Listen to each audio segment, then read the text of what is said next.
Hello, and welcome to another walking session podcast. Maz Miller here. A disclaimer that I don't do disclaimers. While I'm a psychologist, this is not therapy.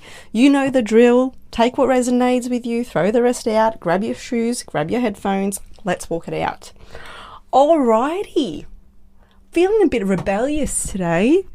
Feeling a bit outspoken today. In a healthy manner, of course, always, right? Don't want to hurt anyone. I don't want to hurt anyone. That exact sentence is why today we want to talk about being okay with being the bad one. Being okay with being the bad one. Okay, so you might be here for the same reason as me. You might just be feeling a little bit rebellious. You might be feeling like you've just had enough of some shit. You might also be a few days away from your period. There's also that. If you know, you know. And you just, your tolerance threshold has been lowered. Speaking of which, have you noticed how in life, just through life, you look around, there's different things that you can have more versus less tolerance for, depending on so many things. Yes, your hormonal cycle, but also how tired you are, how much you've been giving, how often you've asked for a need to be heard, whether it's the first time where you say it nicely or the seventh time where you scream it. Also, I keep saying the hormonal thing. I have a rule. I was just actually telling someone about this rule. Few days, whatever it is for you, do your own math, few days before that time of the month, there's a significant change in me. And if you're around me, you'll notice it. But my rule for myself has become that during that time, as per last episode, I reflect and I journal. I write it all down. This is pissing me off. This is what I want to change. This is what I want to say. I do all that. But I don't take any action. This is the key. I don't take any action. I don't say it. I don't message it. I don't post it. I don't email it. I don't podcast record it. No, I'm not in that period right now. This is from a calm as place. I just feel rebellious because I just do. That's just who I am. So what happens is that then when the system has calmed down, 5 days later, that's the time, a week later, whatever it is for you. I don't want to give you specifics. We're all different, ladies. That's when you sit down and take action, because from that place, you are much more likely to be hurt. Let's just say it that way. It's not like you're more level-headed, like you're just so emotional then. It's not. That time, I feel like, was to really show you things as they are and piss you off as much as they need to. And then when you get to the other side, it's no longer about being pissed off. The next stage is about being heard and how that change can be approached in the best way, how everyone can win out of the situation, if that makes sense. But yeah, the topic today is just coming from a place of, this is going to be so minimal. Like if you're a mum that's been the quote unquote good girl and that's been told what a good girl looks like.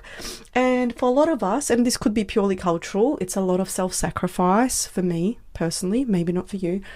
It's a lot of putting other people's needs first. It's a lot of, we're a team, we, but then there's no me. So you kind of raise that way to please, to smooth things over, to be the nice one, that type of thing. And maybe it's just no longer working. Like maybe you've tried that, and for some of you that worked. Good on you, congratulations. But I feel like for some people it all comes to a head and you just go, I'm just sick of this shit and I'm done. I'm happy to be the bad one in the eyes of others. I'm happy to be perceived that way because I only know what's important to me in my life, what's important to me right now, and I don't care how minimal it seems to someone else. Because I guess on the flip side also, especially, what's the word? It's like two takes on this, right?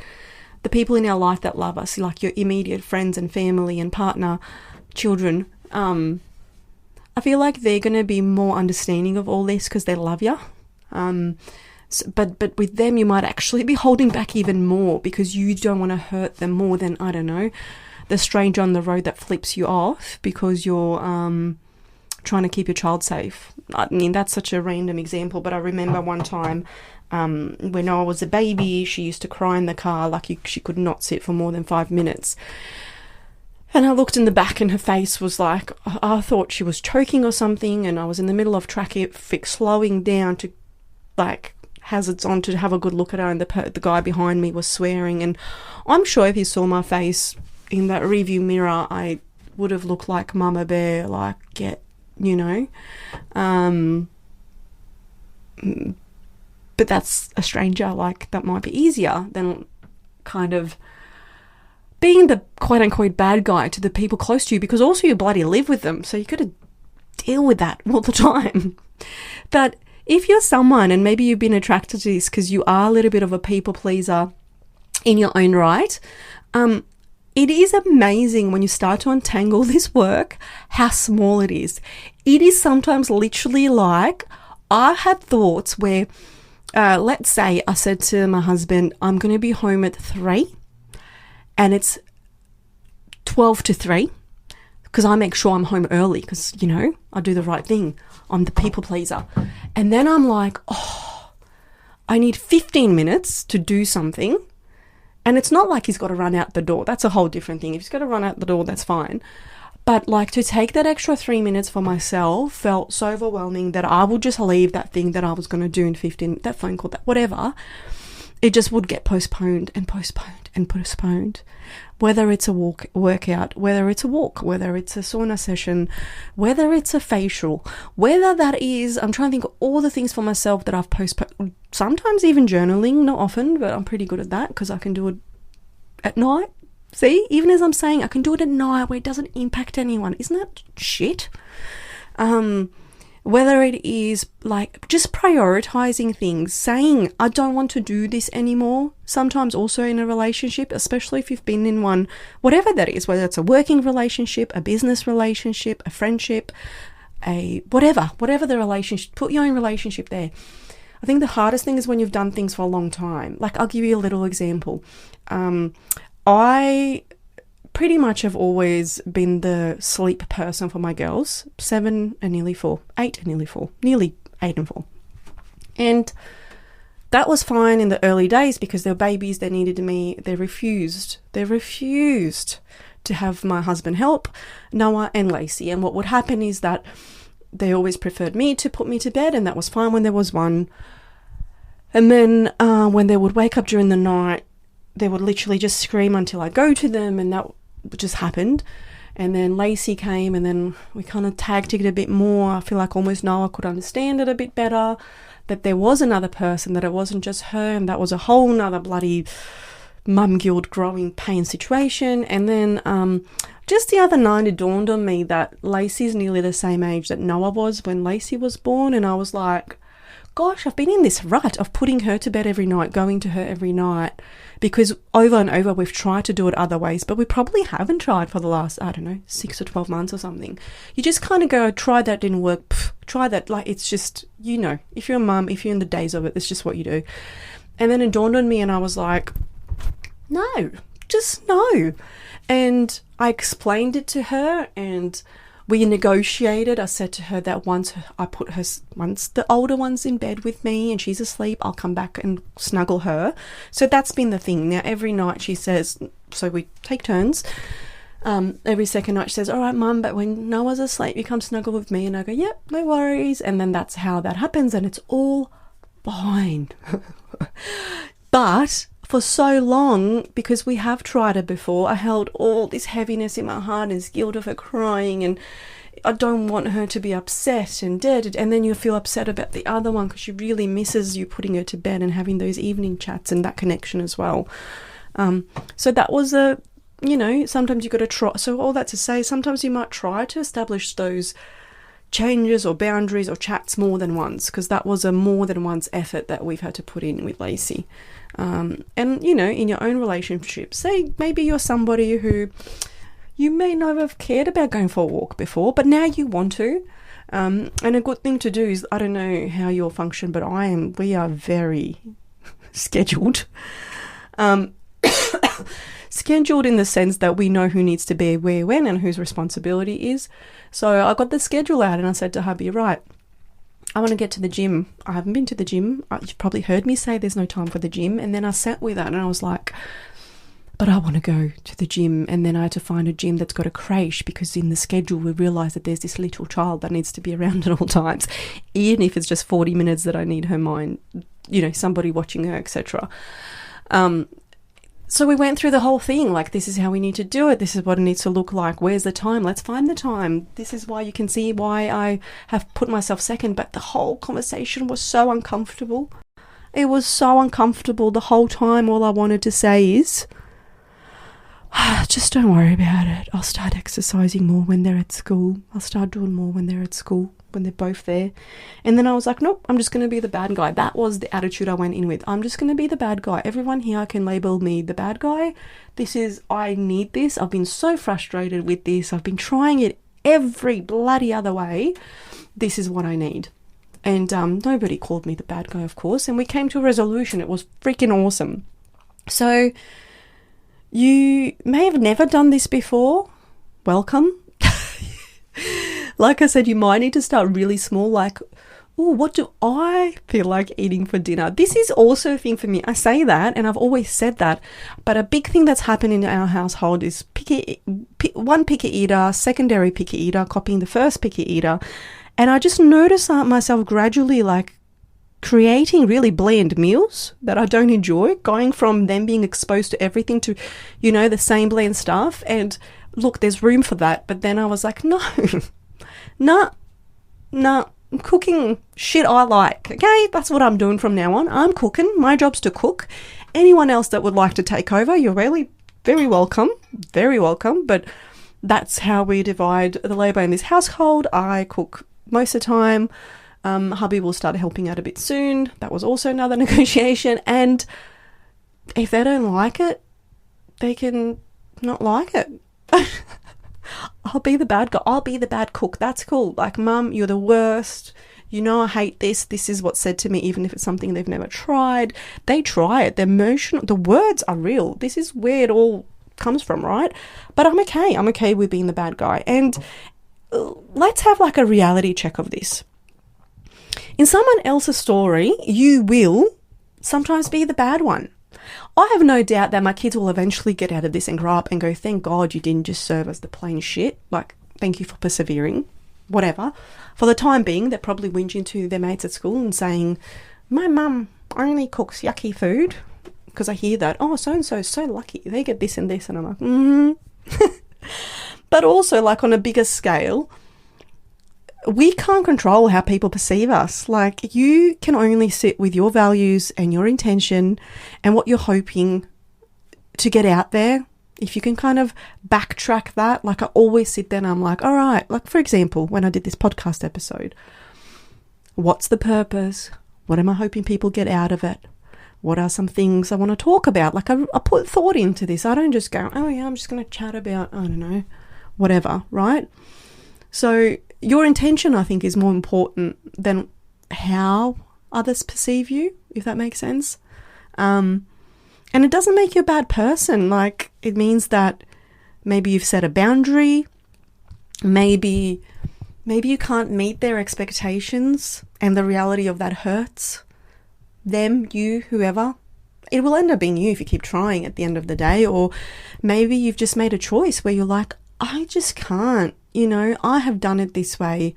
I'm absolutely miserable. I will come across a lot of women in practice, and they would get to the point, and I can relate, I've been at these points multiple times myself, where they're like, they're ready to throw it all in. They haven't even spoken about what their needs are because they're not in tune with them, but they're ready to, the thought of walking away from it all seems like such a relief compared to the untangling that they have to do within themselves. of course, sometimes that's very granted because the relationship has run its course for so many reasons. But often it might be just something, a little bit of a mirror on ourselves where we have to go, what's going on here? Like, how did I allow this to happen? How did this take place?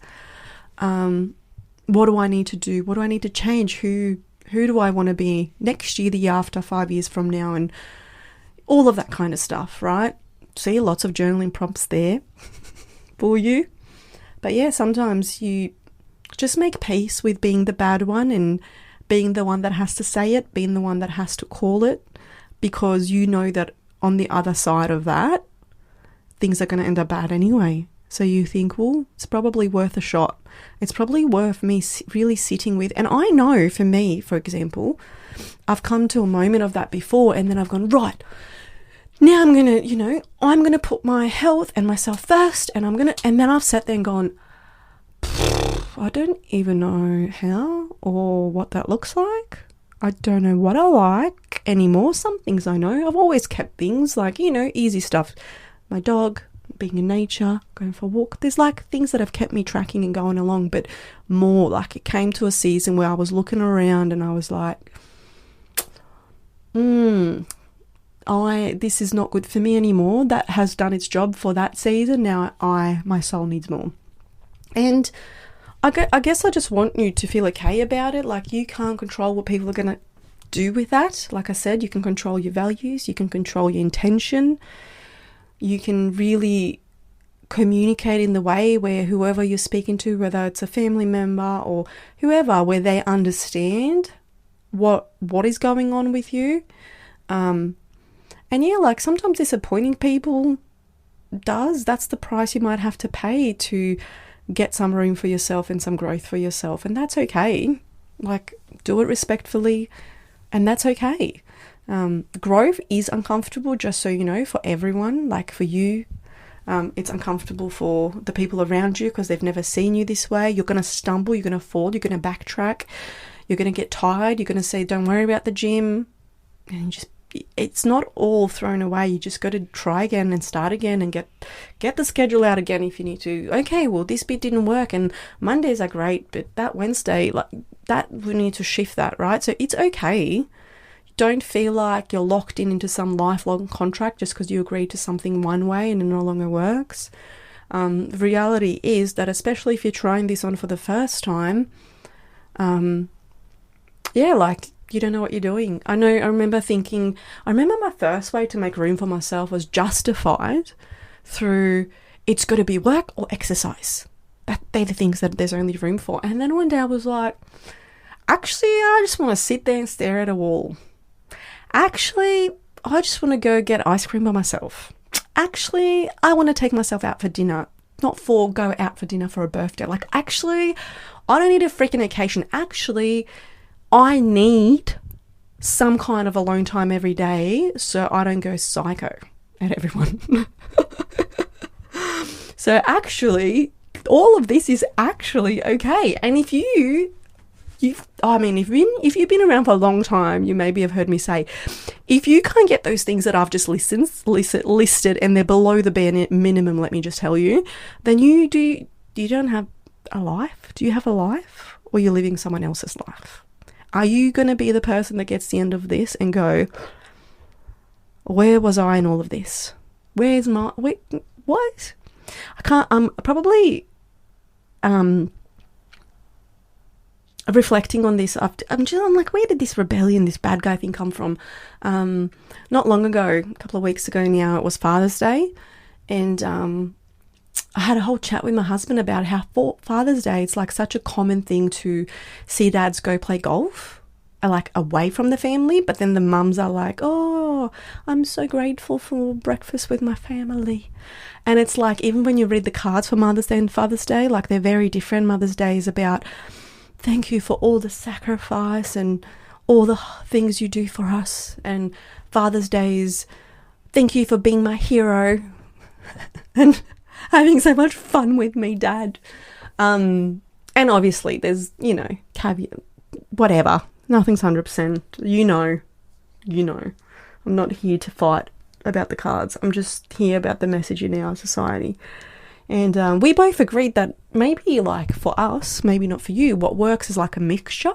Like the kind of Father's Day, Mother's Day where we spend the morning together because we love that. Like you love having your kids there in the morning and having the breakfast made and the little cards and the beautiful things they make for you. It's so lovely. And then maybe heading out on your own, whether that's for golf or brunch with the girls, whatever it is. I don't know. And then maybe connecting again as a family after. Nobody having to cook, especially on Mother's Day. You know, that kind of day. I think that's like a nice balance for me. Someone else might be like, no. I never get to see my babies, so that's my day to completely soak them up, and that's totally fine if that's your season or your way of life right now. So, you know, have a little think about that. And to bring it back to, if you don't know what any of this is, what it feels like to you, it might be that time of the walk where you take a little pause, grab a pen of paper or your notes app. There's actually even a journaling app. I don't know if anyone saw this. There's an actual journaling app. Well, I don't know why, but it was installed on my phone when I bought it. Unless iPhone knows how obsessed I am with journaling. But there's journaling apps too. Yeah, maybe a time to, I don't know, has this brought up anything in you? Like, what does it feel like in your body when you think about being the bad one or delivering the quote-unquote bad news about whatever? Like, you might say, I need 30 minutes a day to myself to go for a walk. And I am not being unreasonable at all. Like, that's pretty reasonable. That's pretty easy too. You just put your shoes on and get out. Right? If your partner cannot hold it down for 30 minutes, it's a whole nother podcast episode. That's a bigger problem than this one.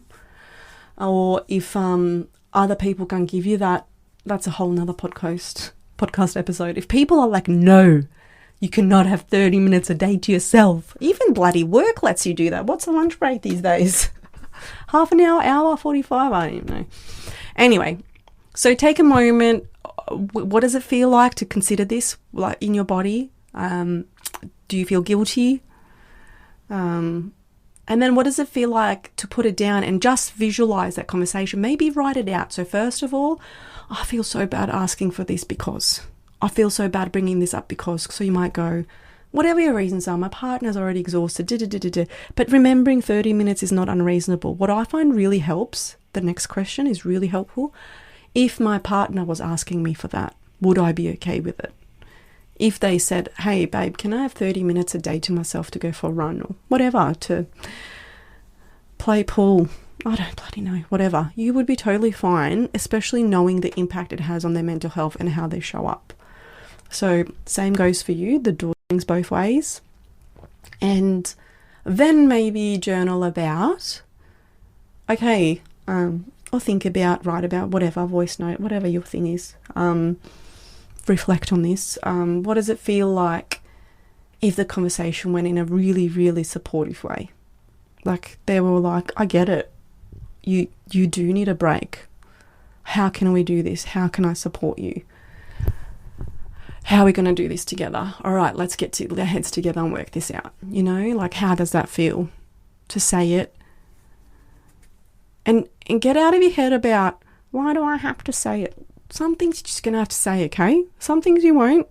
But the more things you say, surprisingly, the less things you have to say, if that makes sense. The more times you start to speak about who you are and what you need. I really relish alone time. I really needed a reset. The more you're whoever we're talking about, the more they get to know you and know that about you, and the more thoughtful they become because you're letting them in about what your needs are. So then you do actually have to say it less and they know what to do. Anyway, I'm going to leave that one there. No, I'll leave it there. Thank you for walking it out with me. If you found this helpful, please share it or leave a rating so that more people can join us. I do believe that movement and reflection can change lives, one step and one thought at a time. All right, I'm leaving that one there. Peace.